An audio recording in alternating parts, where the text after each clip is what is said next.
Hello সবাই, কেমন আছেন? আমি কস্তুরী। আজকে শনিবার আমরা চলে এসেছি বাজার করতে।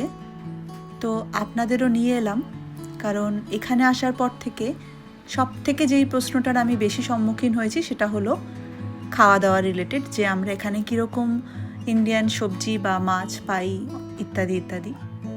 তো চলুন, আপনাদের আজকে কিছুটা হলেও ধারণা আমি দিতে পারবো।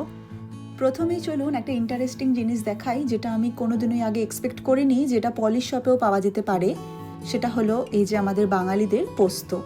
হ্যাঁ, পোস্ত এখানে পাওয়া যায়, তবে এখানকার মানুষেরা কিন্তু এটা টপিংস হিসাবে সুইট ব্রেডে বা ডেজার্টে ইউজ করে।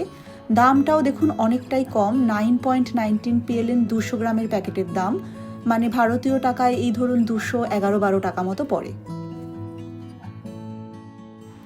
আরেকটা জিনিস দেখুন, এখানে ধনে পাতা, পুদিনা ইত্যাদি জিনিসগুলো এখানে এরকম ছোট ছোট প্ল্যান্টারে বিক্রি হয়। তাতে কিন্তু আপনাকে আলাদা করে ফ্রিজে রাখতে হয় না, মাঝে মাঝে অল্প জল দিলে এগুলো অনেক দিন অবধি ফ্রেশ থাকে। ধনে পাতার দাম এই যে দেখতেই পাচ্ছেন 7.99 PLN, মানে ভারতীয় টাকায় প্রায় 200 টাকার কাছাকাছি পড়ে। আর এই যে মোটামুটি সব রান্নাতেই যাকে লাগে সেটা হলো আলু। প্যাকেট আলু বা লুজ আলু মোটামুটি 115 থেকে 140 টাকা প্রতি কেজি এখানে পড়ে। টমেটোর দেখতেই পাচ্ছেন অনেক রকমের ভ্যারিয়েশন রয়েছে।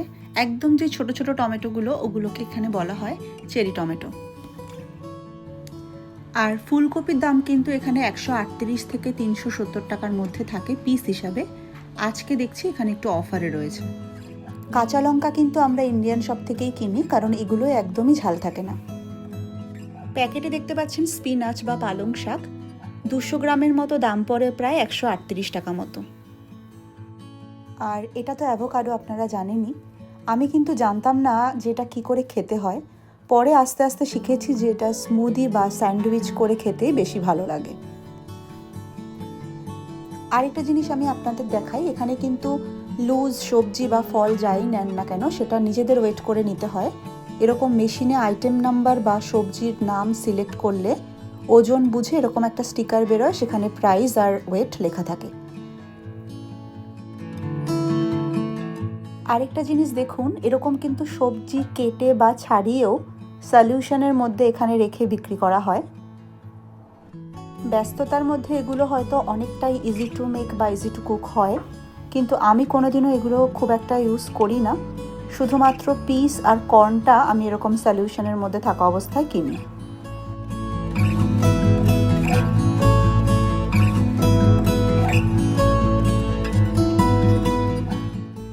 আর অনেক সময় কিন্তু সিজনাল ফ্রুট বা যে কোনো ভেজিটেবলস খুব কম সময়ের জন্য পাওয়া যায়, তখন কিন্তু সেটা আপনি ফ্রোজেন কিনতেই পারেন, কারণ ফ্রোজেন সবজি বা ফ্রুটস সারা বছরই এইভাবে অ্যাভেলেবেল থাকে।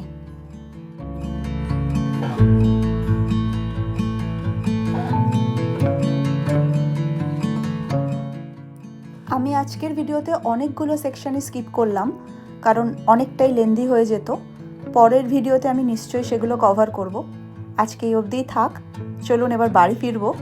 তো ভিডিওটি কেমন লাগলো অবশ্যই কিন্তু আমাকে কমেন্ট করে জানাতে ভুলবেন না।